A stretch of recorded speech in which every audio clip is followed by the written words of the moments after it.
안녕하십니까. 수련탐구 생활의 해강입니다.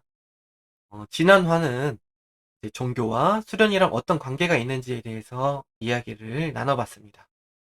오늘은 그럼 그 수련을 왜 하면 좋을지에 대해서 한번 제 경험과 체득을 바탕으로 이야기를 한번 해보도록 하겠습니다. 자, 수련을 하게 되면 이제 자신의 어떤 때를 닦을 수가 있습니다. 그 때도 처음에는 이렇게 눈에 보이지가 않습니다. 마치 내가 어떤 이제 뭐 탁한 물이라고 했을 때는 그 안에 어떤 이물질이나 이런 게 많이 있어도 내 자체가 탁하기 때문에 그 이물질이 있는 게 보이지가 않습니다. 그러니까 그 원인이나 이런 부분들을 더 알기가 어려운 것입니다. 근데 수련을 하게 되면 내 자체가 밝아지는 것이기 때문에 내가 갖고 있는 그 근본 원인 또 그 어둠인 때가 조금 더 잘 보이게 됩니다. 그러니까 내가 그런 게 있는지도 모르고 있다가 이제 그런 거를 알게 되는 것입니다. 그러니까 알게 됐을 때 그 때를 닦을 수가 있습니다. 그럼 때라는 건 어떤 게 있을까? 뭐 1화 때도 얘기를 했지만 조금 더 구체적으로 들어가게 되면 이제 몸의 때는 어떤 육체적인 부조화, 뭐 어디가 아프다든지 안 좋다든지 이런 부분들. 그러니까 내가 나로서 온전하게 이제 존재하고 가치를 구현하는 데 있어서 방해가 되는 요소들을 몸의 때라고 볼 수가 있겠습니다. 마음의 때는 이제 가령 뭐 긍정적인 마음, 뭐 부정적인 마음, 뭐 이런 것들처럼 어떤 게 틀이 되는 것들, 마음에 어떤 이제 걸림이 생기게 하는 그런 부분들, 그런 것들을 마음의 때라고 할 수가 있고, 정신의 때는 어떤 내 사고의 폭이나 의식의 한계, 그런 부분들을 정신의 때라고 할 수 있겠습니다. 뭐 정신의 때를 조금 더 구체적으로 보게 되면 뭐 어떤 게 이해가 안 된다든지 나는 뭐 이것만 옳다라고 본다든지 이런 부분들도 볼 수가 있고, 내가 갖고 있는 어떤 뭐 학연이라든지 뭐 우리 학교 사람들만 뭐 내가 이렇게 할 거야, 뭐 우리 가족들만 이렇게 할 거야, 뭐 우리 한국 사람들만 이렇게 할 거야, 뭐 이런 부분들, 뭐 일본 사람 나쁜 사람, 뭐 중국 사람 어떤 사람, 뭐 이런 식으로 정해놓고 보는 부분들도 어떤 그 생각의 틀이라고 할 수가 있습니다. 그러면 내가 볼 수 있는 그 범위만큼만 내가 지금 보여지고 있다라는 것입니다. 내가 밝아지게 되면 그 폭도 조금 더 넓어지고, 넓어지는 만큼 그런 부분들이 어느 정도 또 이해가 되고 납득이 되는 부분들도 생길 수가 있습니다. 자, 다시 돌아와서 몸과 마음과 정신의 때, 그 어둠은 일반적으로 지금 얘기했듯이 어떤 걸림이나 고통이라는 현상으로 나타납니다. 그래서 기본적으로 불편한 부분들을 보면 그게 나의 때라고 한번 쉽게 보시면 도움이 될 것 같습니다. 그런데 그런 불편하거나 걸림이 있거나 하는 그런 고통들이 꼭 나쁘고 힘들고 불편하고 그런 부분들만 있는 것일까?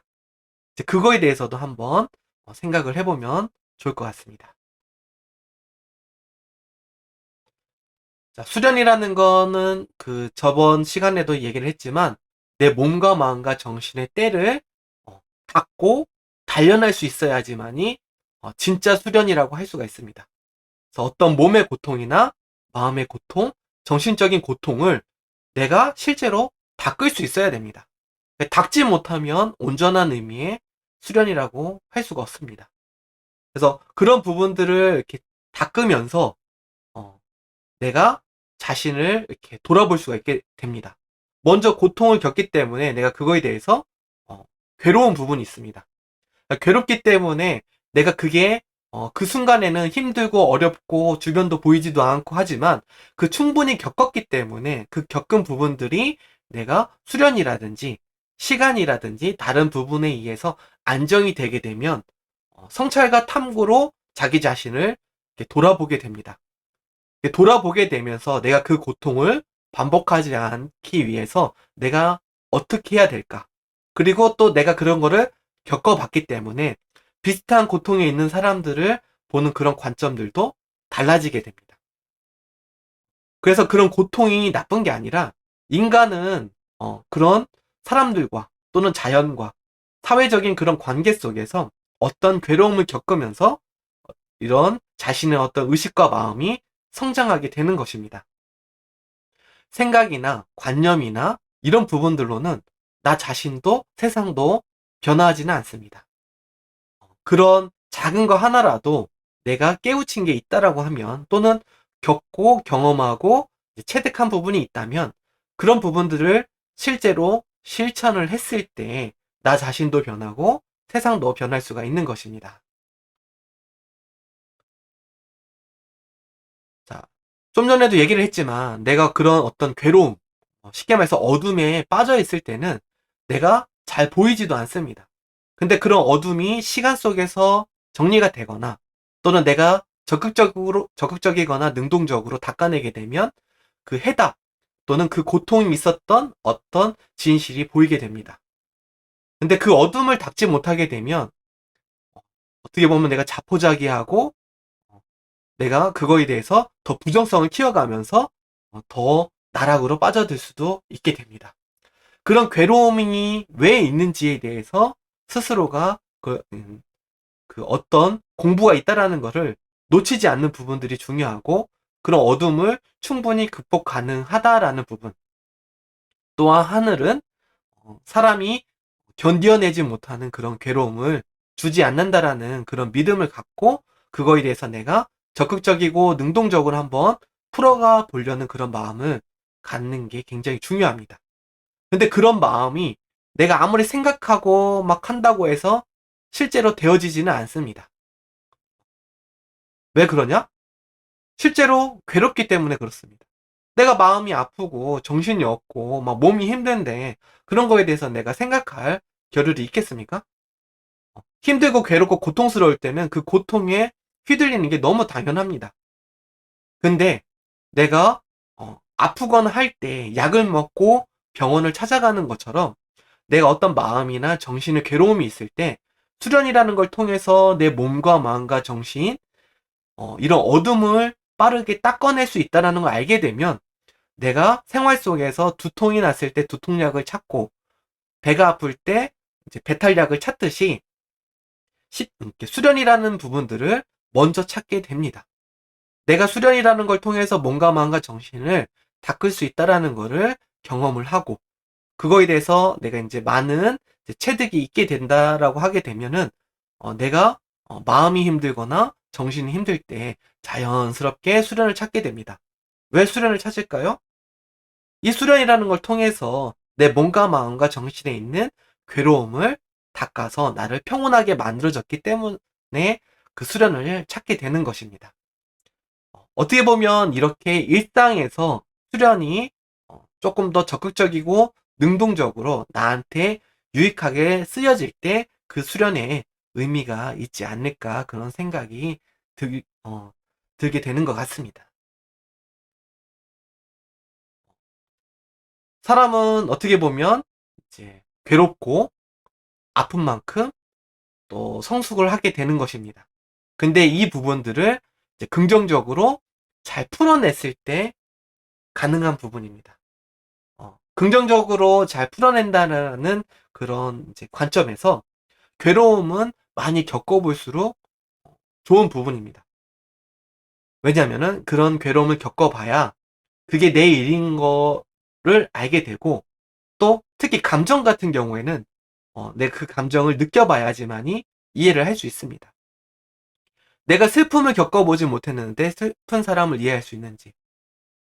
가령 이제 먹는 걸로 예를 들면은, 내가 복숭아를 먹어보지 않았는데 복숭아 맛을 들어서 공부해서 이해할 수 있을까? 비슷하게 할 수는 있지만 그 복숭아 본연의 그 맛을 온전히 알기는, 먹어보지 않고는 참 알기가 어려울 것입니다. 그래서 공부라는 부분들은 기본적으로 실제로 겪어보는 부분들이 들어가는 부분이 있고, 그 겪는 그 시간과 고통을 이렇게 줄여서 내가 조금 더 빨리 깨달을 수 있게끔 하는 데 있어서 수련이 굉장히 큰 의미를 갖는 것입니다. 그러니까 수련만 한다고 해서 세상과 동떨어진다든지 이런 부분들은 수련의 본질적인 의미가 아니라는 것입니다. 그래서 일상생활에 내가 많은 걸 경험하고 그걸 통해서 나를 알아가고 또 내가 또 제대로 세상에 그 가치를 구현하면서 펼칠 수 있게끔 하는 데 있어서 아주 실질적이고 직접, 직접적인 도움을 줄 수 있는 게 바로 수련이라는 그런 부분입니다. 그런 부분들을 가지고, 어, 내가 인간으로서 많은 관계 속에서 어떤 괴로움을 겪는데 조금 더 긍정적인 마음으로 이제 나아가다 보면 내 자신의 의식과 마음이 성장하게 됩니다. 어, 앞서서도 얘기를 했지만 내가 아무리 좋은 책을 보고 좋은 말씀을 듣고 한다고 해서 떤 그런 이제 실천이 나오지 않는다라고 하면 나 자신도 그렇지만 세상에도 변화가 일어나지 않게 됩니다. 어떤 변화는 꼭 실천에 의해서 나타나고 그 내가 어떤 깨달음도 어, 기본적인 경험을 통해서 나타나기 때문에 괴로움을 두려워하지 말고 내가 수련이라는 든든한 어떤 약, 이제 뭐 또는 청소 도구 이런 걸 갖고 있다라는 그런 믿음을 갖고 많은 것을 내가 겪어보고 부딪혀 본다라는 그런 긍정적인 마음으로 삶을 풀어나가시다 보면은 더욱더 많은 것을 얻지 않을까 그런 생각을 하게 됩니다.